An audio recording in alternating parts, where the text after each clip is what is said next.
Hello, my friends. I am your friend Kevin, and welcome to your Divine Daily Blast, where I take any number of divination tools, tarot, oracle, fairy cards, number cards, the Moonology Diary, and bring you a day and a message that hopefully will lift you up. So let's get right to it. Here we go. Today's number is number 7. The angel numerology number 7 I pulled from that new deck I was starting to use is the 7 of personality. But in angel numerology, from my own notes, the number 7 is all about focus. It's a reminder that we're on the right path, spiritual desires and plans being correct and beneficial. It's having your priorities in the right order, and it's where good life choices are made. Now, it works with the 7 of Cups, the Sun, and the Chariot card, and you could pull in Archangel Michael and Archangel Metatron as your divine spiritual guides, if you will. Message here from the Life Purpose Angels. Whatever you feel called to do, we can help you take it to the next level. Call upon us to bring magic into your vision. Today I will take one step in the right direction. Every thoughtful action brings me closer to my dreams. That's your focus. Thoughtful actions.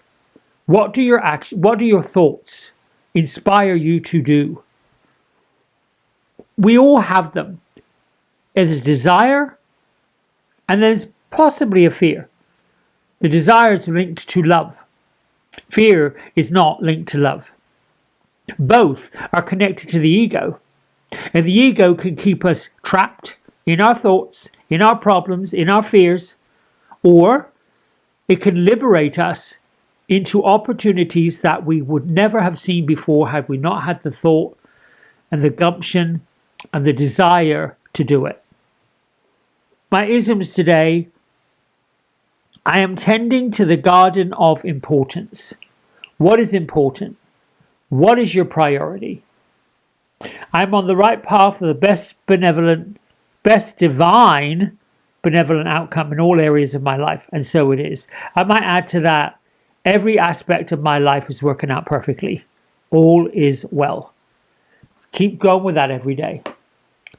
And the last one, I am grateful for all I have received so far and for what is on the way. Everything we want is already on the way. It's a little bit like, I'm going to claim it. We have to focus on it. Focus our thoughts towards it.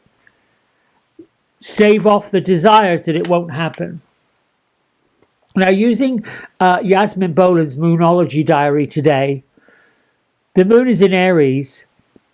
It's the first sign of the zodiac, and it brings perfect opportunity to restart somewhere in your life, or something, or with somebody.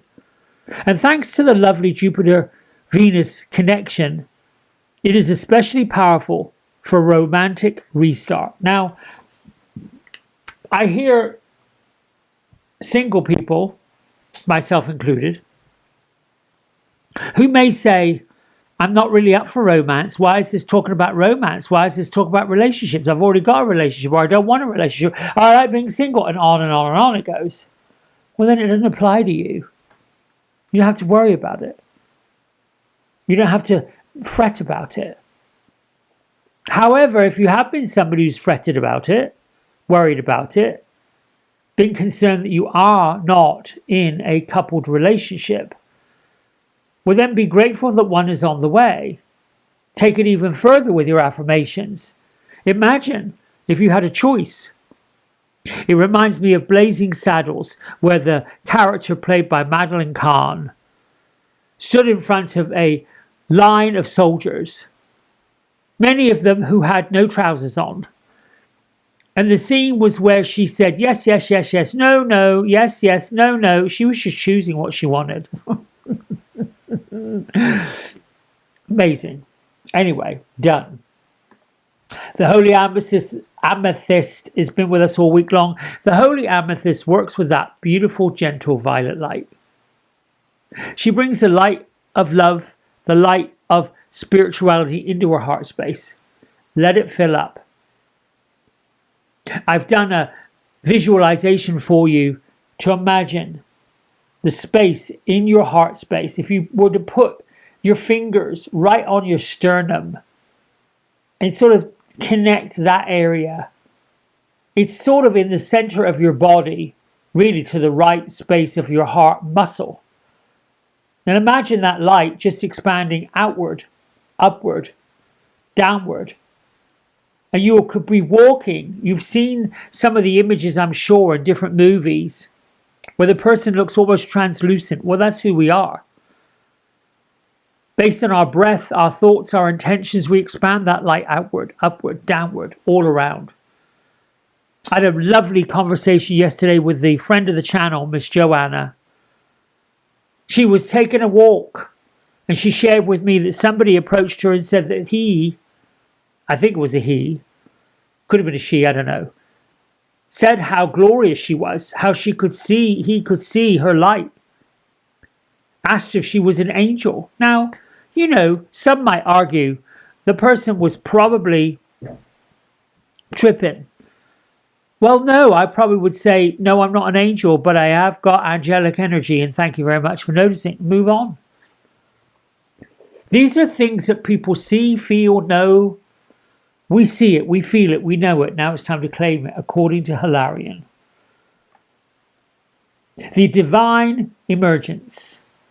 Be seen.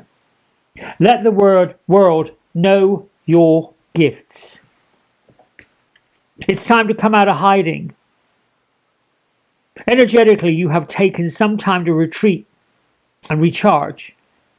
And it's giving you highly beneficial, or is highly beneficial, I should say, for your mental, emotional well-being. You need it. It's part of who we are.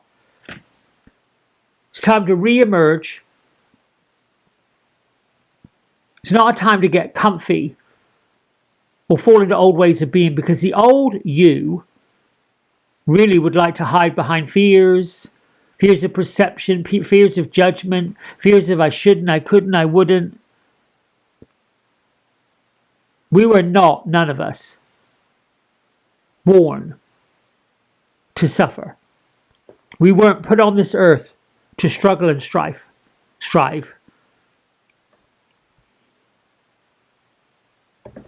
Just, if you've been holding back, let yourself be seen. Stand up for yourself. Stand up for what you believe in. Stand up for your sovereignty. You can say what you have to say and be deliberate about it without being rude. If you think you have to come up against somebody in opposition, thank them for their opinion. If you choose to take it under advisement, take it under advisement. If you choose not to take it under advisement, you just say thank you for your opinion, and that's all you have to say. We've been taught, we've learned to over-analyze, over-explain. Have you ever heard the expression, I don't want to hurt your feelings? Well, other people's feelings are none of your business. That's their business. It's on them. You've heard it, I don't want to be rude. Well, you are. It looks like you're about to. Feels like what's going to come out of your mouth is not exactly going to be something I want to hear. To that, my snarky, sarcastic way of being when I hear it, I don't want to be rude. Okay, so what do you want to be? That's my answer. It stops it in its tracks. Maybe that's ego. But why would somebody start a sentence, I don't want to be rude? What do you want to be?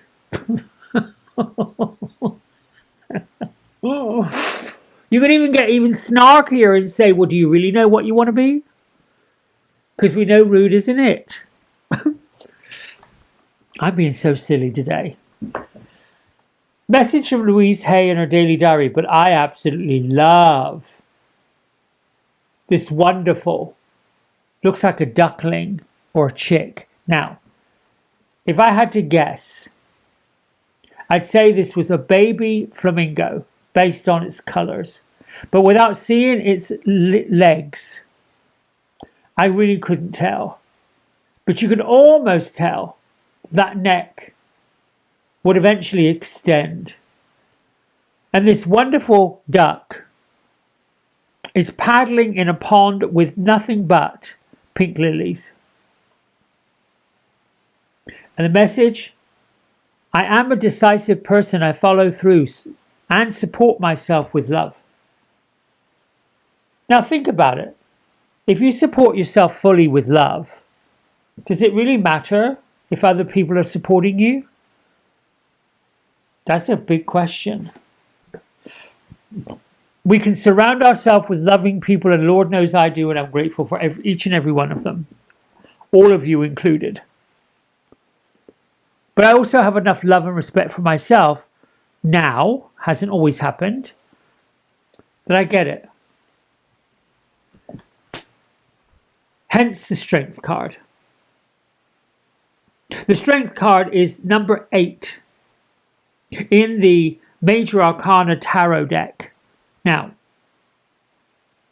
modern tarotists have flipped the number 8 and it becomes number 11. That was very much the original layout of the Major Arcana.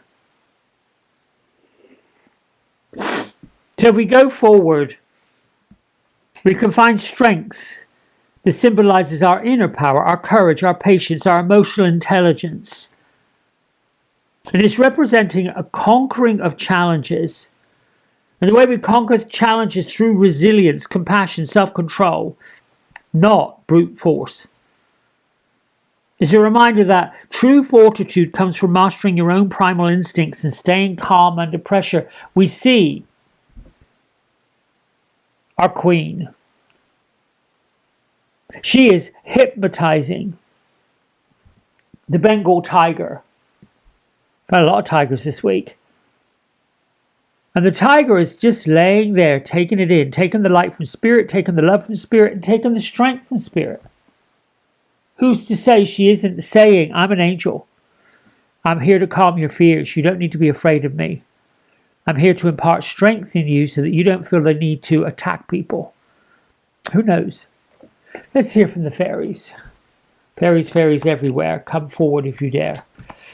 With love and with light, shine your magic bright. Thank you, thank you, thank you. One more. I'll take this card. Prosperity. Oh, it doesn't necessarily fit with the rest of this reading, but you could say it's magical, it's on the divine right path, and I'd say abundance, success, and prosperity is linked to the frequency of your heart, the frequency of your love. If you want to be prosperous, which we all do, if you want to prosper in anything that you do, then we need to be grateful, passionate, understanding. You're already prosperous in many areas of your life. Anything you gain that you didn't have before is prosperous. And this noble fairy queen is presenting a gift of infinite prosperity. And her message is that life is like a cornucopia of goodness. Every single one of us was born abundant and prosperous. It's our natural state of being. Prosperity is an energy, and it's just one thought away. What do you think of when you think of prosperity? And if this card were to be presented with the success card alongside it, the suggestion is to be open to the successes and prosperity that are coming your way. I guess the real question is, are you ready to receive all of this prosperity and all of this goodness that's coming? Just keep focusing on it. Little by little, bit by bit, piece by piece, particularly if you've spent this lifetime's adventure in an energetic field of lack, in an energetic field of scarcity. Scarcity, lack, is a consciousness. If we have come in here with lifetime upon lifetime upon lifetime of lack, scarcity, consciousness, if our prosperity mindset and focus has been skewed, it is going to take longer than a few years, but not that many, to balance it out. Some of those old patterns are going to come back up. And so we have to keep reminding ourselves, that was then, this is now. All right, my friends, if you will, do me a big favor, like, subscribe, share this channel as many places as you can, and I'll see you tomorrow. Bye for now.